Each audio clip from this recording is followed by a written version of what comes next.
নমস্কার বন্ধুরা, আশা করছি সবাই ভালো আছেন। তো আজকে আমি আপনাদের সামনে স্টার্টার পনির দিয়ে একটা স্টার্টারের রেসিপি, মহারাষ্ট্রিয়ান রেসিপি পনির থেচার রেসিপি শেয়ার করে দেখাবো। চলুন শুরু করা যাক আজকের এই রেসিপিটা।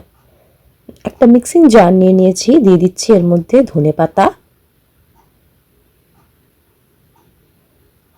এটা একটা মহারাষ্ট্রিয়ান রেসিপি, এর মধ্যে আমি এবার অন্য কিছু মেশাবো, তো তার আগে একটু বেটে নিয়েছি। দিয়ে দিলাম দুটো কাঁচা লঙ্কা, দিয়ে দিচ্ছি কয়েক কোয়া রসুন,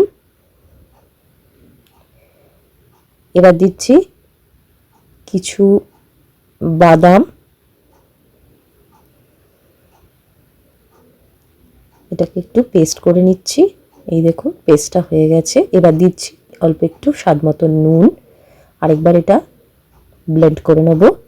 এদিকে নিয়েছি পনিরের টুকরো। এবার আমি একে একে, খুব সহজ রেসিপি, এই যে ধনেপাতার যে ব্লেন্ডটা রয়েছে, পেস্টটা রয়েছে, সেটা আমি এর মধ্যে কোট করব পনিরে।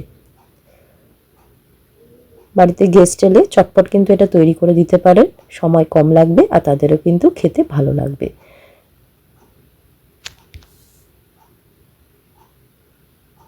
যদি আমার চ্যানেলের রেসিপিগুলো আপনাদের ভালো লেগে থাকে তাহলে আবারও বলছি, লাইক শেয়ার সাবস্ক্রাইব করতে চ্যানেলটাকে কিন্তু ভুলবেন না, আর পাশে থাকা বেল অপশানটা প্রেস করে দেবেন।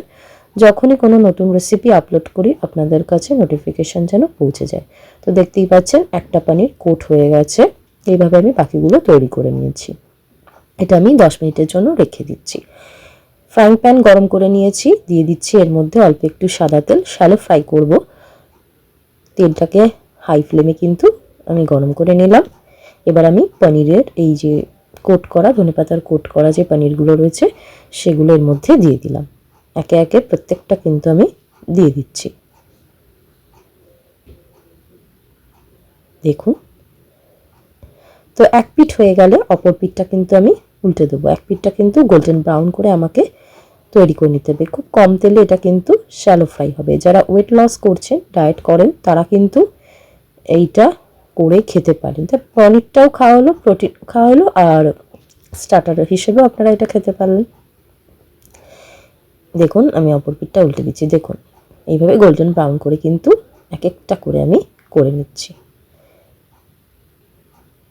গ্যাসের ফ্লেমটা হাই করবেন না, তাহলে কিন্তু পুড়ে যাবে। সেক্ষেত্রে আপনারা লো টু মিডিয়াম ফ্লেমে এটা করতে পারেন।